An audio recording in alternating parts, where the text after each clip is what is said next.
Great day, family. Blessings on this wonderful Saturday morning. It's 11:11. All right, it's 11:11. Numbers is how the universe communicates, just like it also uses signs and symbols. So, what am I coming on to talk about?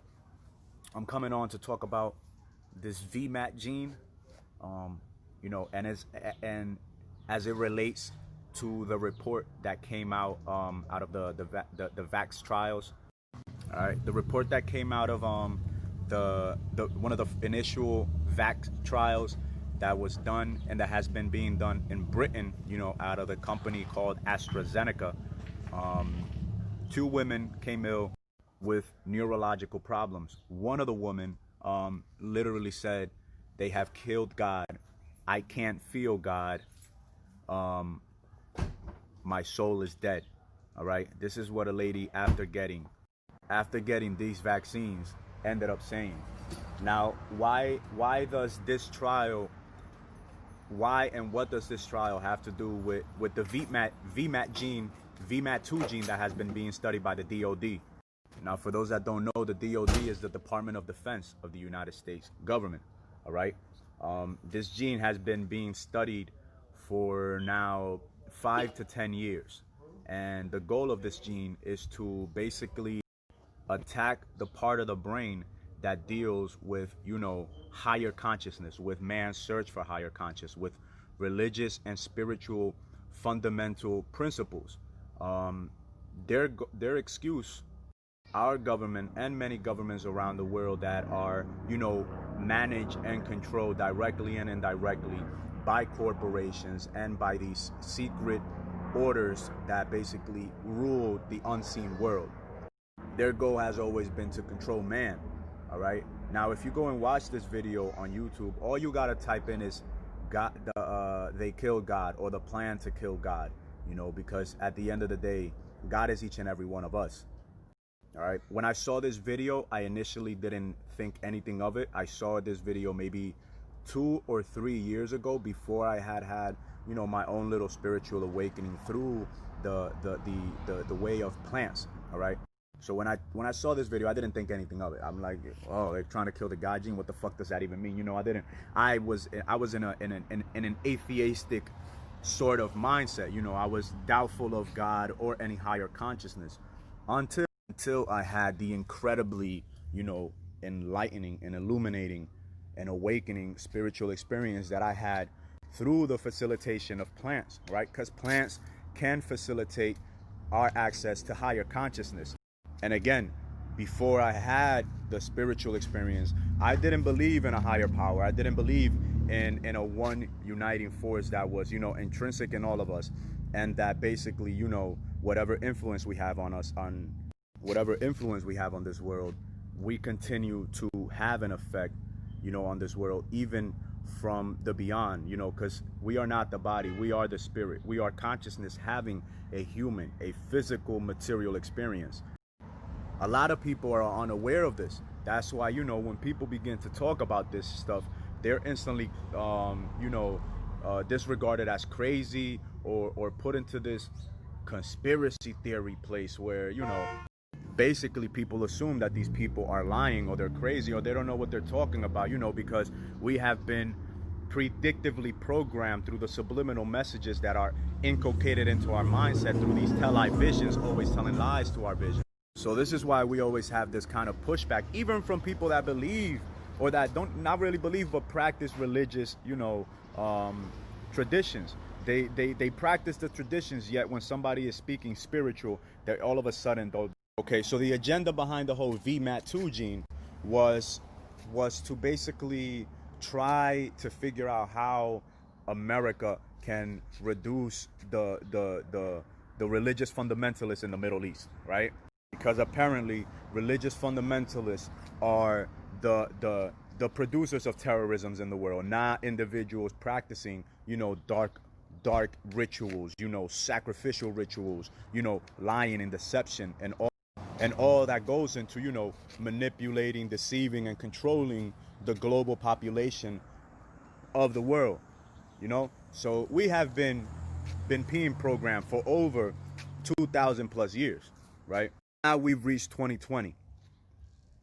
the age where, you know, the past, the present, and the future have culminated in one place, in 1 year. People are literally, you know, realizing this, that the past, the present, and the future is lived in the now.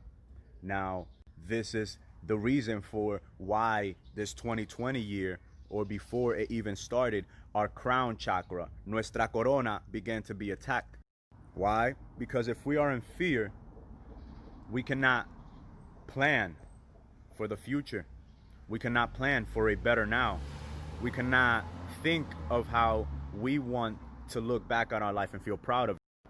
2020 is the year of the Great Awakening. And those that are unaware and that do not have the eyes to see and the ears to hear are going to fall prey to all this deception, and they're going to pay the price for their ignorance. We're all one way, shape, form, or another. You know what I'm saying? If we don't fall prey to all this deception, some of our family members, our friends, our community will, because, you know, we haven't played our part. So what I am doing right now is trying to play my part. You get what I'm saying? I'm trying to play my part, using my voice and my ability to speak and articulate myself and communicate messages that most people can understand. I'm playing my part in doing that. You get what I'm saying? Bringing whatever kind of awareness I can bring to the greater to the people, you know, and not allowing my negative habits, my negative thoughts, my doubts, my lack of confidence, whatever it is that's in my mind that's holding me back, doing my best to not allow that to stop me from sharing the crucially necessary message that the greatest number of people need to hear. All right, we are under attack. This is not a physical, this is a spiritual battle. You know, Ephesians 6:12 puts it clearly. Man, woman, we do not battle against flesh and blood. We battle against principalities, against the rulers of evil, all right, of the.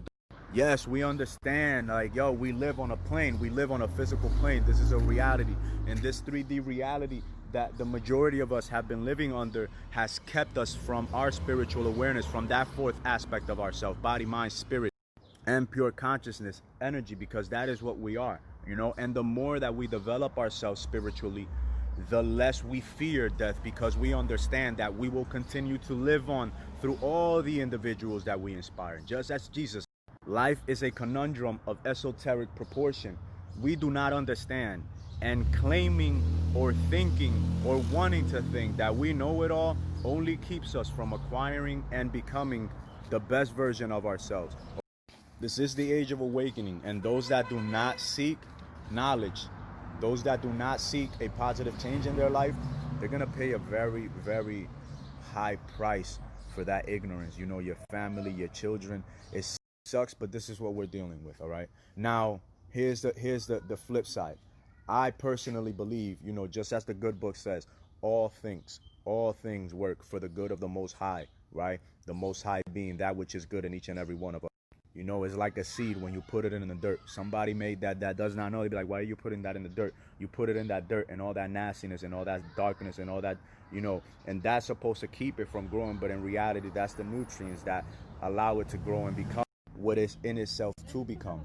And so it is with each and every one of us. We have to become capable of gathering and putting all this nastiness, all this pollution that we see around us, and turn it into something that is nutritional to our body, mind, and spirit, so that we can produce the changes that we want to see in this world. All right, you know, most of us, we have what our parents gave us, you know, and most of the time we no longer want that. We grew up not wanting what we had. We grew up recognizing that what we had, okay, it was okay, but it wasn't enough, because maybe our parents didn't do all that they could have done because of the social parameters and things. Often can trick us into thinking that we are being held back. No, man, that's supposed to be the stepping stone to in a way, you know, see what it is that we don't want, and also aspire and be thankful, but also aspire for. I'll say it again, God is each and every one of us. That is why when we do wrong, we feel wrong. Yet when we do good, we feel fulfilled. When we do good unto others, when we give unto others, we feel fulfilled. Even if we feel drained at certain points, we feel good. That is, I feel I think and I know is because we didn't come to this reality to just bullshit. You know, we didn't come out of our mom's womb into this earthly womb to just bullshit ourselves and bullshit everybody around us. You know, I believe, I think, and I feel, and I know that we came here, we came out of our mother's womb, you know, into this earthly womb to be of the greatest value to the greatest number in the highest of spirit possible. You know, like the sun, yo, we rise every day, whether it's a cloudy day, whether it's a sunny day. You know, we come out, whether it is cold, whether it is hot, whether it is winter, summer, spring, or fall. We always wake up. Just as the sun comes out, we always wake up. Just as the sun, you know, comes out and gives nutrient, light, and energy to everything around this earth, that is our purpose too, to come out, you know, and breathe life, energy, and nourishment into everything. Life is not that complicated, but we complicate it by overthinking it. And right now, there's a lot of complication that we can see clearly, you know, that we are uncomfortable with, but it's a direct result of us overthinking and not doing it. Family, again, I implore you, research, nourish yourself spiritually, mentally, emotionally, physically, intellectually, you know, so that you may have a better understanding about what it is that you need to do in order to make life more or at least worth living. All right, you have a blessed, wonderful day. I love you all. One.